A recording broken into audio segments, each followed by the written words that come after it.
ଜୟ ଜଗନ୍ନାଥ ଭାଇ। ଦୀନବନ୍ଧୁ ଭାଇ ଆଜି କହୁଛନ୍ତି ଭାଇ ଓଲା ଉବେରରେ ଯେଉଁମାନେ ଚଲାଉଛନ୍ତି ଆମ କଥା ମାନିକି ଅନଇନଷ୍ଟଲ୍ କରନ୍ତୁ ଆପ୍ ଗୁରାକୁ।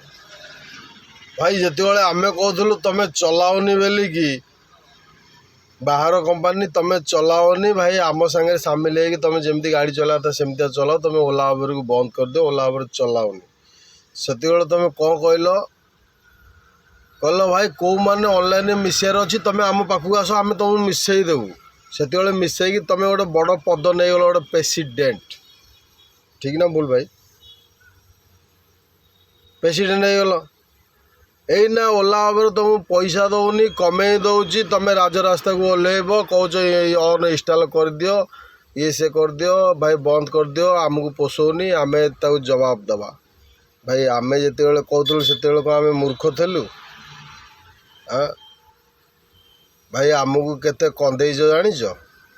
ଆମକୁ କେତେ ହଇରାଣ କରିଛ? ଆମ ପେଟରେ କିନା ଦାନାରେ କିନା ଗୋଇଠା ମାରିଛ ତମେ, କେବଳ ଅନଲାଇନ୍ ବେଲା। ଆମେ 20 ବର୍ଷ 25 ବର୍ଷ ହେଲା ଷ୍ଟାଣ୍ଡ କରିକି ଜଗିକି ବଇଥିଲୁ। ତମେ ଭାଇ 10 ବର୍ଷ ହେଲା ଆସିଲ, କହିଲ ଆମେ ସ୍ମାର୍ଟ ସିଟି କରିକି ଟୋଟାଲ ଭୁବନେଶ୍ୱରଟାକୁ ସ୍ମାର୍ଟ କରିଦେବ। ଏଇନା କାହିଁକି ଭାଇ ତମର ଅସୁବିଧା ହେଉଛି? କାହିଁ ଅସୁବିଧା ହେଉଛି ଭାଇ? ଗୋଟେ ଜିନିଷ, ପଇସା ତ ସେତେବେଳେ କ'ଣ ଭାରି ଜୋରେ ଟଙ୍କା 2000 3000 4000 ଲ ପକେଟରେ ପୁରଉଥିଲ, ଆଉ ଏବେ ସେ ପଇସା କୁଆଗଲା? ଭାଇ ଏ ଭଲସେ ମନେ ରଖ, ଯେଉଁମାନଙ୍କୁ ତମେ ରାସ୍ତା ଉପରେ କିନା କନ୍ଦେଇଛ ତାଙ୍କ ଲୁହ ନିଶ୍ୱାସ ପଡ଼ିବ। ଭାଇ ତମକୁ କମ୍ପାନୀ କ'ଣ କହିଥିଲା? ଯେଉଁଠି ଷ୍ଟାଣ୍ଡ ଅଛି 200 ମିଟର ଦୂରରୁ ନେବ। ତମକୁ କହିଲା ପରେ ତମେ ଶୁଣିଲ? ତାଙ୍କ ଭିତରେ ପଶି ଜୋର ଜବରଦସ୍ତି ନେଇକି ଯିବ। ତମକୁ କହିଲେ ଭାଇ ତମେ ଗ୍ୟାଦରିଂ ହେଇକି ଅଲରେଡ଼ି ଝଗଡ଼ା କରୁଥିଲ। ସେଗୁଡ଼ା ଭାଇ ନିଶ୍ୱାସ ପଡ଼ିବନି? ଭାଇ ସତ କଥା କହିଲ, ଭାଇ ନିଶ୍ୱାସ ପଡ଼ିବ ନା ନାହିଁ କହିଲ? କାହିଁ ତମେ 200 ମିଟର ଦୂରରୁ ନେଉନ? ଆରେ ଭାଇ ଯେଉଁମାନେ ଶସ୍ତାରେ ଯିବେ ସେମାନେ 200 ମିଟର ଚାଲିକି ଯିବେ, କ'ଣ ଫାସି ହେଇଯାଉଛି? ତାଙ୍କୁ ଏତେ ସୁବିଧା କାହିଁ ଦେଉଛ? ଏବେ ଯେଉଁ ସୁବିଧା ଦେଲ ତାଙ୍କୁ 10 ଟଙ୍କା 20 ଟଙ୍କା ମାଗୁଛ, ସିଏ ଦେଉଛନ୍ତି?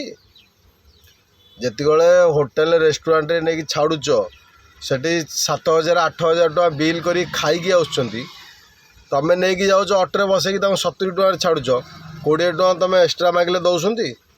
ଆଉ ଭୁବନେଶ୍ୱରରେ କାହା ପାଖରେ ପଇସା ଅଭାବ ଅଛି ଯେଉଁମାନେ ଓଲା ଉବେର କରୁଛନ୍ତି? ତମେ ତାଙ୍କୁ ଏତେ ସୁବିଧା ଦେଇଛ, ପୁରା ଏକଦମ ମାନେ ଶସ୍ତା ସୁବିଧା ଯେ ଯାହାଫଳରେ କିନା ସିଏ ଆଉ କାହାକୁ ଭୁଲି ପାରୁନାହାନ୍ତି।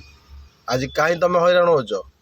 ତାଙ୍କୁ ମୁହଁ ଦେଖେଇଛ କେବଳ ତମେ ମାନେ ଭାଇ ଅନଲାଇନ୍ ଭାଇମାନେ, ତମେ ଆଜି ମୁହଁ ତାଙ୍କୁ ଦେଖେଇଛ। ତେଣୁ ସିଏ ସେଥିପାଇଁ ଚାଲାକ ହେଇଯାଇଛନ୍ତି। ସେଥିପାଇଁ ସେ ଟଙ୍କାଟେ ତୁମକୁ ଆଉ ଅଧିକା ଦେବା ପାଇଁ ଚାହୁଁନି। କମ୍ପାନୀ ତାର ସେ ବାହାର ରହିଲା, ଆପ୍ ଖୋଲିକି ତାର ସେ ଚୁପଚାପ ବସିଲା। ତମେ ଚଲେଇବ, ତାକୁ ଆଗ ପେମେଣ୍ଟ କରିବ, ତାପରେ ଗାଡ଼ି ଚଲେଇବ। ସିଏ ସିଆଣିଆ ନା ଭାଇ ତମେ ସିଆଣିଆ? ନାଁ ଦିଆହେଇଛି କ'ଣ ଜାଣିଛ ନା? ଓଲା। ବୁଝିପାରିଲ? ତେଣୁ ଆମେ ସମସ୍ତେ ଭାଇ ଓଲା। ସିଏ ଏକୁଟିଆ ସିଆଣିଆ ବୋଲି ସିଏ ଆପ୍ ଖୋଲିକି ବସିଛି ତା ବାଟରେ, ପରସେଣ୍ଟ ତା ବାଟରେ ସିଏ ନେଉଛି। ଭାଇ ଦୟାକରି ଭିଡ଼ିଓଟି ସମସ୍ତେ ସେୟାର କରନ୍ତୁ। ଆଉ ସବୁ ଭାଇମାନଙ୍କୁ, ଅନଲାଇନ୍ ଭାଇମାନଙ୍କୁ ମୋର ଅନୁରୋଧ, ଯେଉଁଠି ଭାଇ ଷ୍ଟାଣ୍ଡ ଅଛି 200 ମିଟର ଦୂରରୁ କିନା ନିଅନ୍ତୁ। ସେମାନେ ଶସ୍ତାରେ ଯିବେ, 200 ମିଟର ଚାଲିକି ଯାଆନ୍ତୁ। ତମର କ'ଣ ଅଛି? ସେ କ'ଣ ତମ ବନ୍ଧୁ ନା ବାନ୍ଧବ ନା କ'ଣ? ତାଙ୍କୁ ଏତେ ସରଳତା ସୁବିଧା ଦେବାର କାରଣ କ'ଣ? ସରଳତା ସୁବିଧା ଯଦି ଦେଉଛ ତାହେଲେ ତମକୁ ସେମାନେ ଏକ୍ସଟ୍ରା ପଇସା ଦେଉଥିବେ, 20 ଟଙ୍କା 30 ଟଙ୍କା 40 ଟଙ୍କା ଦେଉଥିବେ। ଯଦି ସେମାନେ ତମକୁ ପଇସା ଅଧିକା ଦେଉଛନ୍ତି ତାହେଲେ ତମର ଅସୁବିଧା କ'ଣ ହେଉଛି? ତମେ ଷ୍ଟ୍ରାଇକ୍ କାହିଁ କରିବାକୁ ଯାଉଛ? କାହିଁ କହୁଛ ଅବିକା ଦୀନବନ୍ଧୁ ଭାଇ କହିଲେ ଯେ ଅନଇନଷ୍ଟଲ୍ ସବୁ କରିଦିଅ? କାହିଁକି? କ'ଣ ପାଇଁ? ଭାଇ ଭିଡ଼ିଓଟେ କ'ଣ ଲାଗିଲା କ'ଣ ନାହିଁ ମୁଁ କହିପାରିବିନି। କାହାକୁ ଖରାପ ଲାଗିଥିବ, କାହାକୁ ଭଲ ଲାଗିଥିବ, କିନ୍ତୁ କେହି ଭାଇ ରାଗ ରଖିବନି। ଭାଇ ତମକୁ କହୁଛି, ଯାହା କୁହାହେଉଛି ଭାଇ ତମକୁ ଭାଇ ସତ କଥା କୁହାହେଉଛି, ଭାଇ ଖରାପ କୁହାହେଉନି। ମୋ ଉପରେ ଭାଇ ଖରାପ ହେବ ୟାର ଭଲ ହେବ, ସମସ୍ତେ ଭାଇ ସମସ୍ତେ ଭାଇ କିନ୍ତୁ ସେଇ ହିସାବରେ ଭାଇ ସମସ୍ତେ ଚଳ। ସମସ୍ତଙ୍କର ପେଟ ପାଟନା। ତମ ପେଟ ପୋଡ଼ିଗଲା ବୋଲି ଆଜି ରାଜରାସ୍ତା ବୋଲିଲଟି।